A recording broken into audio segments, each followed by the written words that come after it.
एक ऐसी रोमांटिक जो आपको सुनकर बहुत मज़ा आएगा। एक दिन का बात है। मैं थी पत्नी बीमार थी। उस दिन सुबह-सुबह मैं अपनी सास को लाने के लिए अपने ससुराल गया था। मेरी पत्नी शालिनी ने बार-बार फ़ोन करके याद दिलाया था। अरे, माँ को समय पर ले आना और हाँ, बाइक धीरे चलाना। मैंने हँसते हुए कहा, अरे, तुम्हारा हीरो हूँ, सब सँभाल लूँगा। ससुराल पहुँचते ही सासू माँ तैयार थीं। वो थोड़ी सख्त मिजाज की हैं, लेकिन दिल से बहुत प्यारी। मैंने बाइक स्टार्ट की और सासू माँ पीछे बैठ गईं। अरे बेटा, धीरे चलाना, मुझे तेज़ रफ्तार पसंद नहीं, उन्होंने तपाक से कहा। मैंने मुस्कुराते हुए हामी भरी और बाइक धीरे धीरे चलाने लगा। रास्ते में एक खूबसूरत सा मोड़ आया, जहाँ चारों तरफ हरियाली थी। हल्की हल्की हवा चल रही थी और दूर कहीं से बांसुरी की मधुर धुन सुनाई दे रही थी। अचानक सासू माँ बोलीं, रुक बेटा, ज़रा रुक। मैंने बाइक रोकी और पूछा, क्या हुआ माँ? वो मुस्कुराईं और बोलीं, ये जगह मुझे तुम्हारे ससुर जी की याद दिला रही है। यहीं पास में एक झील है, जहाँ हम शादी के बाद अक्सर आया करते थे। उनकी आंखों में एक चमक थी, जैसे पुरानी यादें ताज़ा हो उठी हों। मैंने कहा, चलिए माँ, फिर आज उस झील को देखने चलते हैं। हम बाइक लेकर उस छोटी सी झील की ओर बढ़े। वहाँ का नज़ारा सचमुच जादुई था। शांत पानी, चारों तरफ पेड़ और पक्षियों की चहचहाहट। सासू माँ ने एक पत्थर पर बैठकर पुरानी बातें शुरू कीं।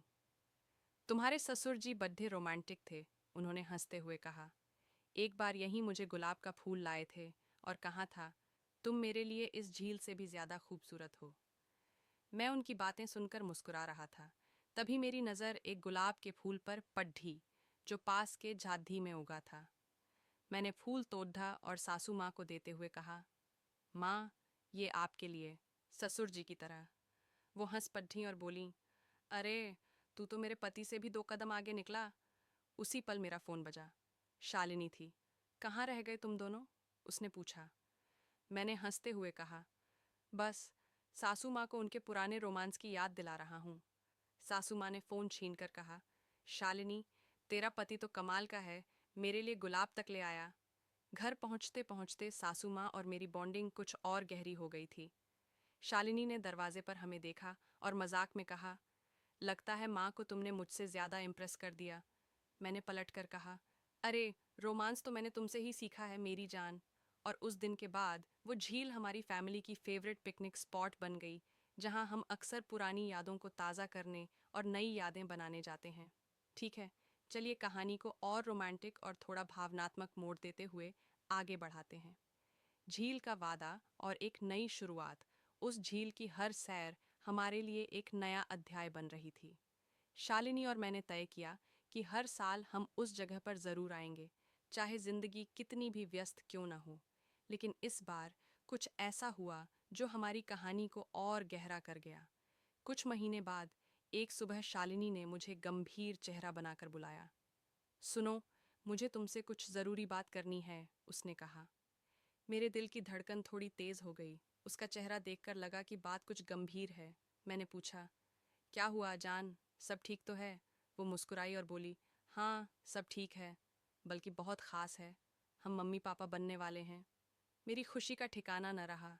मैंने उसे तुरंत गले लगाया और कहा, सच में? ये तो सबसे खूबसूरत खबर है। सासू माँ पास ही थीं और ये सुनकर उनकी आंखें भी खुशी से चमक उठीं।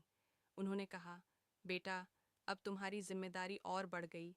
मेरी बेटी और मेरे होने वाले नन्हे मेहमान का ख्याल रखना। उस दिन से मेरे मन में एक नया उत्साह था। मैं शालिनी का और ज़्यादा ख्याल रखने लगा, लेकिन साथ ही मैं चाहता था कि इस खास पल को हम उस झील के साथ भी जोड़ें, जो हमारी लव स्टोरी का गवाह थी। मैंने एक छोटा सा प्लान बनाया। एक शाम मैंने शालिनी से कहा, चलो, आज फिर से हमारी झील चलते हैं। शालिनी ने हंसते हुए कहा, अरे, तुम तो अब हर खुशी का बहाना झील से जोड़ देते हो। मैंने पलट कर कहा, क्योंकि वो हमारी कहानी की शुरुआत है और अब हमारी नई कहानी का भी हिस्सा बनेगी। इस बार मैंने पहले से थोड़ी तैयारी कर ली थी। मैंने झील के किनारे एक छोटा सा सेटअप किया, कुछ फेरी लाइट्स, एक कंबल और एक टोकरी में शालिनी की पसंदीदा चीज़ें। मैंने सासू माँ को भी साथ आने के लिए कहा, क्योंकि वो इस कहानी का एक ख़ास हिस्सा थीं। जब हम झील पहुँचे तो शालिनी हैरान रह गई। लाइट्स की रोशनी में झील और भी खूबसूरत लग रही थी। सासू माँ ने हंसते हुए कहा, बेटा, तुम तो हर बार कुछ नया कर देते हो। मैंने शालिनी का हाथ पकड़ा और उसे एक छोटा सा लकड़ी का बक्सा दिया। उसमें एक छोटा सा नोट था जो मैंने लिखा था, हमारा प्यार इस झील की तरह है, शांत, गहरा और हमेशा चमकता हुआ। अब हमारा नन्हा मेहमान इस कहानी को और खूबसूरत बनाएगा। तुम मेरी जिंदगी हो और अब हम एक नई जिंदगी को साथ में संवारेंगे। शालिनी की आंखें भर आईं। उसने मुझे गले लगाया और बोली, तुम हर बार मुझे रुला क्यों देते हो? मैंने हंसते हुए कहा, क्योंकि तुम्हारी आंखों में ये खुशी के आंसू मुझे सबसे कीमती लगते हैं। सासू माँ ने हमें देखकर कहा, तुम दोनों को देखकर मुझे अपने और तुम्हारे ससुर जी के दिन याद आते हैं। ये प्यार, ये परिवार, यही जिंदगी का असली खजाना है। फिर उन्होंने एक छोटी सी चांदी की मूर्ति निकाली, एक छोटा सा गणेश जी का आकृति, और कहा, ये मेरे ससुर जी ने मुझे दी थी जब मैं पहली बार माँ बनने वाली थी। अब ये तुम्हारे बच्चे के लिए। उस रात हम तीनों ने झील के किनारे बैठकर भविष्य के सपने देखे। शालिनी ने कहा, हम अपने बच्चे को यहाँ लाएंगे और उसे बताएंगे कि उसकी मम्मी पापा की लव स्टोरी इस झील से शुरू हुई थी। मैंने हंसते हुए कहा, और ये भी बताएंगे कि उसकी दादी ने हमें रोमांस का असली मतलब सिखाया। उसके बाद वो झील सिर्फ हमारे प्यार की गवाह नहीं रही, बल्कि हमारे परिवार की नींव बन गई। हर बार जब हम वहाँ जाते, हमें लगता कि हमारी कहानी का हर पल वहाँ की हवा में, पानी में और उन तारों में बसता है। उस रात झील के किनारे का जादू हमारे दिलों में बस गया था। शालिनी की मुस्कान और वो पायल की खनक मेरे कानों में गूंज रही थी। घर लौटने के बाद भी हम दोनों उस पल को बार बार याद कर रहे थे। अगले दिन सुबह मैंने देखा कि सासू माँ और शालिनी रसोई में चाय बनाते हुए कुछ गुपचुप बातें कर रही थीं। मैंने मजाक में कहा, क्या बात है, माँ बेटी मिलकर मेरे खिलाफ कोई साजिश रच रही हैं? सासू माँ ने हंसते हुए कहा, साजिश नहीं बेटा, बस तुम्हारी तारीफ हो रही थी। शालिनी बता रही थी कि तुमने उसे कितना खूबसूरत सरप्राइज दिया। शालिनी ने शर्माते हुए मुझे देखा और बोली, हाँ, पर अब तुम्हें हर हफ्ते ऐसा कुछ करना पड़ेगा, वरना मैं माँ से शिकायत करूंगी। मैंने हंसते हुए कहा, चैलेंज स्वीकार है मेरी जान। उसी दिन दोपहर को मुझे एक आइडिया आया। मैंने शालिनी से कहा, चलो आज फिर से झील चलते हैं, लेकिन इस बार कुछ अलग करेंगे। शालिनी ने उत्साह से पूछा, अब क्या नया सरप्राइज है? मैंने रहस्यमयी अंदाज में कहा, बस साथ चलो, सब पता चल जाएगा। इस बार मैंने थोड़ी तैयारी की थी। मैंने एक छोटा सा पिकनिक बैग तैयार किया, कुछ सैंडविच, शालिनी की पसंदीदा चॉकलेट्स और एक पुरानी डायरी जो मैंने कॉलेज के दिनों में लिखी थी। उसमें कुछ कविताएं थीं जो मैंने शालिनी के लिए लिखी थीं, लेकिन कभी दिखाने की हिम्मत नहीं हुई थी। झील के किनारे पहुंचकर मैंने एक चटाई बिछाई और हम बैठ गए। सूरज फिर से ढल रहा था और आसमान पर बादलों ने एक खूबसूरत नज़ारा बना रखा था। मैंने डायरी निकाली और शालिनी से कहा, ये तुम्हारे लिए है। उसने उत्सुकता से डायरी खोली और पढ़ना शुरू किया। पहली कविता थी, तुम वो चांद हो जो मेरी रातों को रोशन करता है, तुम वो हवा हो जो मेरे सपनों को उड़ान देता है, हर कदम पर बस तुम्हारा साथ चाहिए, तुम बिन ये दिल अधूरा सा रहता है। शालिनी की आंखें नम हो गईं। उसने मुझे देखा और बोली, ये तुमने मेरे लिए लिखा था और इतने सालों तक छुपाया? मैंने शर्माते हुए कहा, हाँ, थोड़ा डर लगता था कि कहीं तुम हंस न दो। वो हंस पड़ी और बोली, पागल, ये तो इतनी खूबसूरत है, तुम तो छुपे हुए शायर निकले। फिर मैंने उसे एक और सरप्राइज़ दिया। मैंने अपनी जेब से एक छोटा सा लॉकेट निकाला जिसमें हमारी शादी की तस्वीर थी। मैंने कहा, ये लॉकेट हमेशा तुम्हारे पास रहेगा, ताकि जब भी मैं दूर हूँ तुम्हें मेरी याद आए। शालिनी ने लॉकेट को गले में पहना और मेरे सीने से लगकर बोली, तुम्हें भूलने का सवाल ही नहीं उठता। उस शाम हमने खूब बातें की, हमारे कॉलेज के दिनों की, पहली मुलाकात की और आने वाले भविष्य की। शालिनी ने कहा, जान, तुम हर बार मुझे ऐसा लगता है जैसे हमारी लव स्टोरी फिर से शुरू हो रही है। मैंने उसका हाथ थामकर कहा, तो हर दिन इसे नया बनाएंगे। वादा रहा, हर साल हम इस झील पर आएंगे और हर बार एक नई याद बनाएंगे। जब हम घर लौटे, सासू माँ ने हमें देखकर फिर चुटकी ली। लगता है तुम दोनों ने झील को अपनी लव स्टोरी का परमानेंट ठिकाना बना लिया। हम दोनों हंस पड़े। उस रात शालिनी ने मेरे कान में धीरे से कहा, तुमने मेरी जिंदगी को एक खूबसूरत कहानी बना दिया। और इस तरह वो झील सिर्फ सासू माँ की यादों का ठिकाना नहीं रही, बल्कि हमारे प्यार का एक अनमोल नगीना बन गई। एक दिन की बात है, अनन्या जो 28 साल की थीं को कमर में तेज दर्द हो रहा था। उनकी कमर में लचक आ गई थी, जिसके कारण वह परेशान थीं। अनन्या अपने कमरे में लेटी हुई थी जब 24 साल का अर्जुन, उनका छोटा देवर, उनके कमरे में आया। उसने अनन्या की परेशानी देखी और चिंता भरे स्वर में बोला, भाभी, आप लेट जाइए। मैं अनन्या ने हल्के से मुस्कुराते हुए मना किया। नहीं अर्जुन, मैं खुद मैनेज कर लूंगी। लेकिन अर्जुन ने प्यार भरे अंदाज में जोर दिया, भाभी, बाम लगाना आसान है, लेकिन मालिश करना मुश्किल होगा। मुझे आपकी मदद करने दीजिए। उसकी आवाज़ में इतनी सच्चाई और फिक्र थी कि अनन्या मना नहीं कर पाईं। वह शर्माते हुए पेट के बल लेट गईं और अपनी हल्की गुलाबी रंग की कुर्ती को कमर से थोड़ा ऊपर उठाया। यहाँ पर बाम लगाओ, उन्होंने धीरे से कहा। अर्जुन ने अपनी उंगलियों पर बाम लिया और धीरे धीरे अनन्या की कमर पर मलना शुरू किया। जैसे ही उसके गर्म और नरम हाथ अनन्या की त्वचा को छुए, अनन्या को एक अजीब सा सुकून महसूस हुआ। उसकी मालिश इतनी सावधानी और प्यार से भरी थी कि अनन्या का दर्द धीरे धीरे कम होने लगा। जब अर्जुन की उंगलियां उनकी कमर के पास गईं, अनन्या का दिल जोर जोर से धड़कने लगा। वह खुद को संयमित करने की कोशिश कर रही थी, लेकिन अर्जुन का स्पर्श उसे अंदर तक छू रहा था। भाभी, दर्द अब कहाँ है? अर्जुन ने पूछा। उसकी आवाज में अब भी वही चिंता थी। अनन्या थोड़ा हड़बड़ा गई और अनायास ही बोल पड़ी, थोड़ा और नीचे।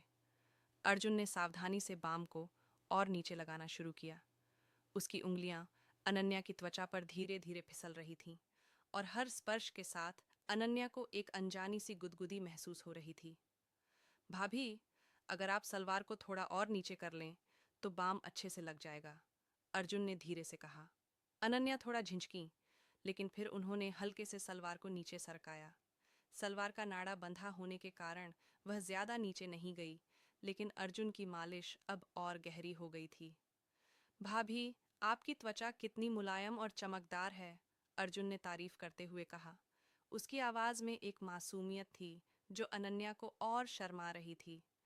अनन्या ने उल्टे लेटे हुए ही जवाब दिया, तू भी ना अर्जुन, बस तारीफ करने की आदत है तुझे। उसकी आवाज में हल्की सी हंसी थी। अर्जुन ने मुस्कुराते हुए मालिश जारी रखी। थोड़ी देर बाद अनन्या ने कहा, बस अब ठीक है। अर्जुन चुपचाप उठा और ऊपर अपने कमरे में चला गया। अनन्या लेटी रही और उसे एक अनजाना सा सुकून महसूस हो रहा था। सालों बाद किसी ने उसकी इतनी फिक्र की थी, जिसमें प्यार, देखभाल और स्नेह था। अर्जुन के बारे में सोचते सोचते वह कब नींद में खो गई, उसे पता ही नहीं चला। अगली सुबह अनन्या तरोताज़ा महसूस कर रही थीं। नहाने के बाद उन्होंने एक खूबसूरत काले रंग की साड़ी पहनी, जिस पर सफ़ेद कढ़ाई थी। साथ में उन्होंने सिल्वर हाई हील सैंडल पहने और हल्का मेकअप किया। वह किचन में नाश्ता तैयार करने लगीं, लेकिन बार बार उनकी नज़र सीढ़ियों की ओर जा रही थी, जहां से अर्जुन नीचे आने वाला था। जैसे ही अर्जुन सीढ़ियों से उतरा, उसकी नज़र अनन्या पर पड़ी। वाह भाभी, आज तो आप कमाल लग रही हैं। लगता है कल की मालिश का जादू चल गया, उसने हंसते हुए कहा। उसकी नज़रें अनन्या की साड़ी और हाई हील सैंडल पर टिकी थीं। अनन्या ने शर्माते हुए जवाब दिया, हाँ, तूने तो जादू कर दिया अर्जुन। दोनों हंसते हुए डाइनिंग टेबल पर बैठ गए और नाश्ता करने लगे। नाश्ते के दौरान अर्जुन ने पूछा, भाभी, आप साड़ी में इतनी खूबसूरत लगती हैं, फिर हमेशा क्यों नहीं पहनती? अनन्या ने जवाब दिया, पहनती हूँ, लेकिन खास मौक़ों पर। तुझे साड़ी इतनी पसंद है क्या? अर्जुन ने शर्माते हुए कहा, हाँ भाभी, साड़ी में आप और भी खूबसूरत लगती हैं। अनन्या के गाल शर्म से लाल हो गए। अर्जुन ने जाते वक्त कहा, भाभी, रात का खाना मैं बाहर से ले आऊँगा। आप कुछ मत बनाना, और अगर कुछ चाहिए हो तो बता दीजिए। अनन्या ने मुस्कुराते हुए कहा, बस तू ध्यान से जाना। अर्जुन के जाने के बाद अनन्या घर के कामों में व्यस्त हो गईं। फिर वह अर्जुन के कमरे की सफाई करने गईं। वहां बेड के नीचे उसे एक सफेद रेशमी कपड़ा दिखा। उसे बाहर निकालते ही उसकी आंखें आश्चर्य से फैल गईं। यह एक औरत का अंतर्वस्त्र था।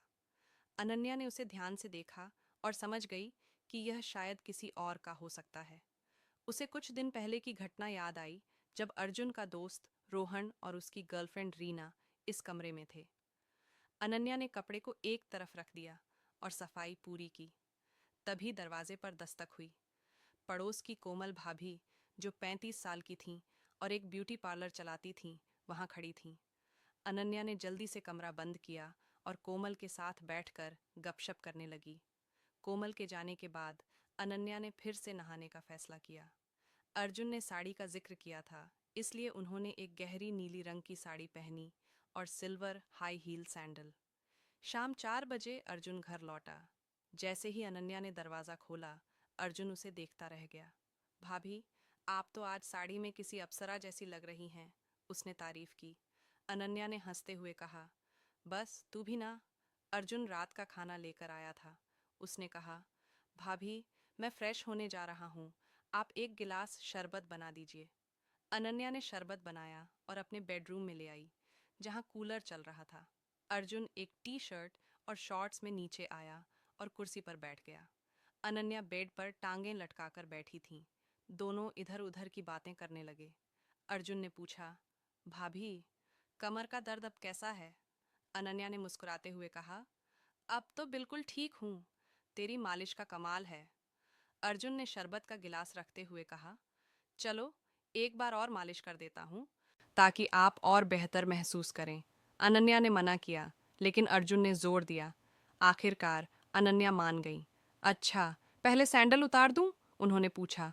नहीं भाभी, ये सैंडल आपके पैरों को और खूबसूरत बना रहे हैं। ऐसे ही रहने दीजिए, अर्जुन ने चंचलता से कहा। अनन्या हंस पड़ी और साड़ी में ही लेट गईं।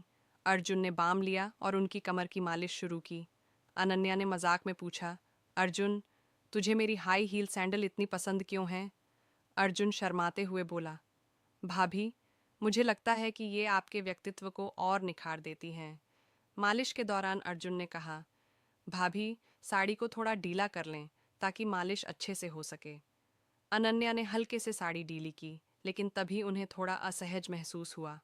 उन्होंने जल्दी से साड़ी को ठीक किया और अर्जुन को रुकने का इशारा किया। अर्जुन ने बिना कुछ कहे मालिश जारी रखी। अनन्या को उसकी देखभाल और स्नेह से भरे स्पर्श से सुकून मिल रहा था, और वह इस पल का आनंद ले रही थी। रात के 12:30 बज चुके थे। मैंने आंखें बंद कर रखी थीं, लेकिन नींद कोसों दूर थी। तभी मेरे कमरे का दरवाज़ा धीरे से खुला। चटकनी की हल्की सी आवाज़ ने मेरे दिल की धड़कनों को और तेज़ कर दिया। मैंने सोने का नाटक किया, पर मेरी सांसें जैसे थम सी गई थीं। मुझे अंदाज़ा था कि वह क्यों आए हैं, फिर भी मैं चुप रही, अपने दिल की उथल पुथल को दबाकर। उस रात जो हुआ वह मेरी जिंदगी का एक नया मोड़ बन गया। मेरा नाम रिया है, उम्र 28 साल। मैं लखनऊ के एक पुराने मोहल्ले में अपने ससुर अखिलेश जी के साथ रहती हूँ। हमारा मकान पुराना है, गलियाँ तंग हैं, लेकिन दिलों में जो तूफान उठ रहा था वह बिल्कुल नया था। 2 साल पहले मेरी सास, माँ जैसी, कैंसर से हमें छोड़ गईं, और मेरे पति रोहन 3 साल पहले एक कार हादसे में मुझे अकेला छोड़ गए। तब से मैं और अखिलेश जी इस छोटे से घर में एक दूसरे का सहारा बनकर जी रहे हैं। मैं दिन भर एक कॉल सेंटर में काम करती हूँ। घर लौटकर खाना पीना, बाजार, सब संभालती हूँ। अखिलेश जी, जो अब 45 साल के हैं, पहले मोहल्ले के चहेते इंसान थे। उनकी हंसी, उनके किस्से, चौपाल पर उनकी बातों का वजन, सब कुछ गली में गूंजता था। लेकिन माँ के जाने के बाद वह जैसे टूट से गए। दिन भर अपने कमरे में या टीवी के सामने क्राइम शो देखते रहते। उनकी आंखों में एक अनकहा दर्द था, जो मुझे रातों को चैन नहीं लेने देता। मैं सोचती, क्या मैं उनके इस दर्द को कम कर सकती हूँ? क्या उनकी जिंदगी में फिर से कोई रंग भर सकती हूँ? एक रात की बात है। रात के करीब 2 बजे मैं पानी पीने उठी। घर में सन्नाटा था, सिर्फ बाहर गली में कुत्तों की आवाजें गूंज रही थीं। अखिलेश जी का कमरा ऊपर था और मेरा नीचे। तभी ऊपर से कुछ गिरने की आवाज आई। मेरा दिल धक धक करने लगा। क्या हुआ? मैं डरते डरते ऊपर गई। उनका दरवाज़ा हल्का सा खुला था। मैंने चुपके से झांका। अखिलेश जी अपने मोबाइल की टॉर्च जला रखी थी।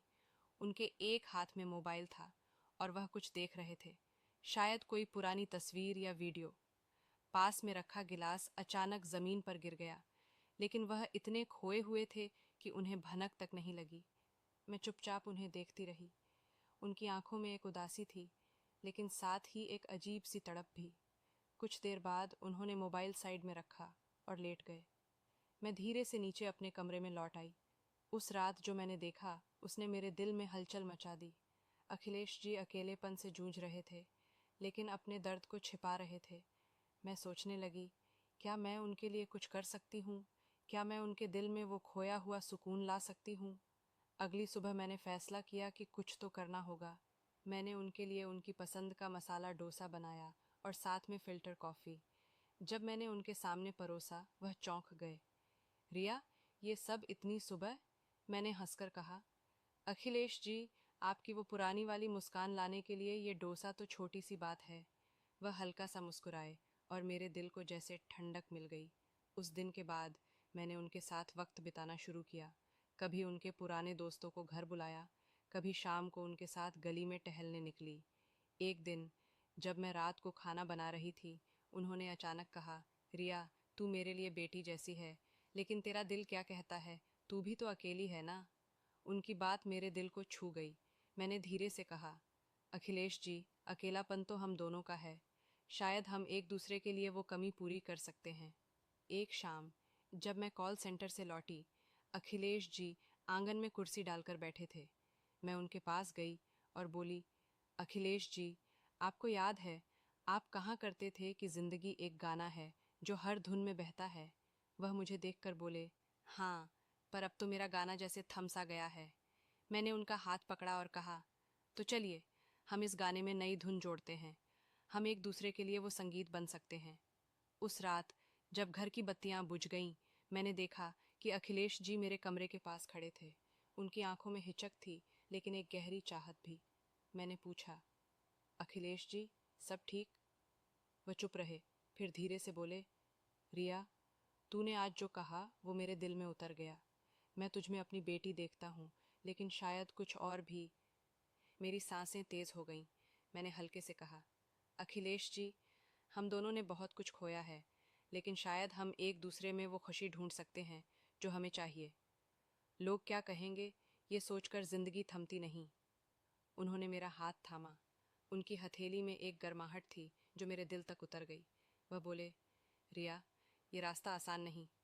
मैंने मुस्कुराकर कहा, अखिलेश जी, जो आसान होता है उसमें मज़ा कहाँ। बस आप मेरे साथ रहें, फिर देखिए ज़िंदगी कैसे गुनगुनाने लगती है। उस रात हमने एक दूसरे के साथ वक्त बिताया। पुरानी बातें, माँ के किस्से, रोहन की शरारतें और वो दिन जब घर में हंसी गूंजती थी। लेकिन उस रात कुछ बदल गया। अखिलेश जी की आंखों में वो खालीपन कम हो गया और मेरा दिल भी हल्का हो गया। अगले दिन जब मैं दफ्तर से लौटी, अखिलेश जी ने मेरे लिए मेरी पसंद की मसाला चाय और पकौड़े बनाए थे। रिया, आज तुझे कुछ छटपटा चाहिए, उन्होंने हंसकर कहा। मैंने जवाब दिया, अखिलेश जी, आपने तो मेरी जिंदगी में पहले ही तड़का डाल दिया। वो एक नई शुरुआत थी, न कोई नाम न कोई रिश्ता, बस दो दिल जो एक दूसरे का सहारा बन गए। बाहर की दुनिया वही थी, लोग, उनकी बातें, उनका शोर, लेकिन हमारे घर में एक नई सुबह थी, जहाँ रिश्ते नहीं, बस एहसास थे। उस दिन के बाद हमारे घर में जैसे एक नया रंग बिखरने लगा। अखिलेश जी की आंखों में वो पुरानी चमक धीरे धीरे लौट रही थी और मेरा दिल भी जैसे हर दिन हल्का हो रहा था। मैं कॉल सेंटर से लौटती और अखिलेश जी आंगन में मेरे लिए मसाला चाय या कोई छोटा मोटा नाश्ता तैयार रखते। उनकी वो छोटी छोटी कोशिशें मेरे लिए किसी बड़े तोहफे से कम नहीं थीं। एक शाम की बात है। बारिश हो रही थी और लखनऊ की तंग गलियों में पानी की छप छप की आवाज़ गूंज रही थी। मैं दफ्तर से भीगते हुए लौटी। अखिलेश जी दरवाजे पर खड़े थे। उनके हाथ में एक तौलिया और मेरी पसंद की अदरक वाली चाय थी। रिया, तू भी ना छाता ले जाना भूल जाती है, उन्होंने हल्की हंसी के साथ कहा। मैंने तौलिया लिया और मुस्कुराकर बोली, अखिलेश जी, जब आप मेरी इतनी फिक्र करते हैं तो छाते की क्या ज़रूरत। उनकी आंखों में एक पल के लिए वो गर्माहट चमकी जो मेरे दिल को छू गई। उस रात हम दोनों आंगन में बैठे। बारिश की बूंदें छत पर टप टप गिर रही थीं और हवा में मिट्टी की सौंधी खुशबू थी। मैंने उनकी तरफ देखा और पूछा, अखिलेश जी, आपको याद है आप माँ को कैसे लव लेटर लिखा करते थे? वो किससे सुनाया कीजिए। वह हंसे और उनकी हंसी में वो पुराना जोश था। रिया, वो तो जवानी के दिन थे। तेरी सासू माँ को मैंने पहला लेटर एक गुलाब के साथ दिया था। वो गुस्सा हो गई थीं, लेकिन फिर चुपके से मुस्कुराई थीं। मैंने हंसकर कहा, तो अब आप मेरे लिए एक लेटर लिखेंगे? वह ठिठक गए, फिर धीरे से बोले, रिया, अब तो मेरे अल्फाज तुझ में ही बसते हैं। लेटर की क्या ज़रूरत? उनकी बात ने मेरे दिल में जैसे आग सी लगा दी। मैं चुप रही, लेकिन मेरी आंखें शायद सब कुछ कह रही थीं। उस रात जब मैं अपने कमरे में जाने लगी, अखिलेश जी ने मेरा हाथ पकड़ा। उनकी उंगलियों में वो गर्माहट थी जो मेरे पूरे वजूद को सुकून दे रही थी। रिया, उन्होंने धीरे से कहा, तूने मेरी जिंदगी में फिर से बारिश ला दी। लेकिन ये रास्ता, क्या हम सही जा रहे हैं? मैंने उनकी आंखों में देखा और कहा, अखिलेश जी, दिल का रास्ता कभी गलत नहीं होता। लोग क्या कहेंगे, ये सोचकर हम अपने दिल की बात दबा लें तो क्या जीना बाकी रह जाएगा? उस रात हमने कोई जल्दबाजी नहीं की। हम बस एक दूसरे के करीब बैठे, पुरानी यादों को ताज़ा किया। अखिलेश जी ने बताया कि कैसे वह और माँ हर बारिश में छत पर चाय पीते थे। मैंने कहा, तो चलिए, कल हम भी छत पर चाय पियेंगे। वह मुस्कुराए और बोले, रिया, तू सच में मेरी जिंदगी में एक नई धुन ले आई है। अगले दिन मैंने दफ्तर से जल्दी छुट्टी ली। घर लौटते वक्त मैंने बाजार से अखिलेश जी की पसंद की मिठाई, रसगुल्ले खरीदे। घर पहुंचकर मैंने देखा कि अखिलेश जी ने छत को सजा रखा था। पुरानी कुर्सियों पर रंग बिरंगे तकिए और एक छोटा सा रेडियो जिसमें पुराने गाने बज रहे थे। ये क्या अखिलेश जी? मैंने हंसकर पूछा। वह शर्माते हुए बोले, सोचा तुझे बारिश में चाय पिलाऊं, जैसे पुराने दिन थे। मेरे दिल में जैसे तितलियां उड़ने लगीं। हम छत पर बैठे। बारिश की हल्की फुहारें थीं और रेडियो पर रिमझिम गिरे सावन बज रहा था।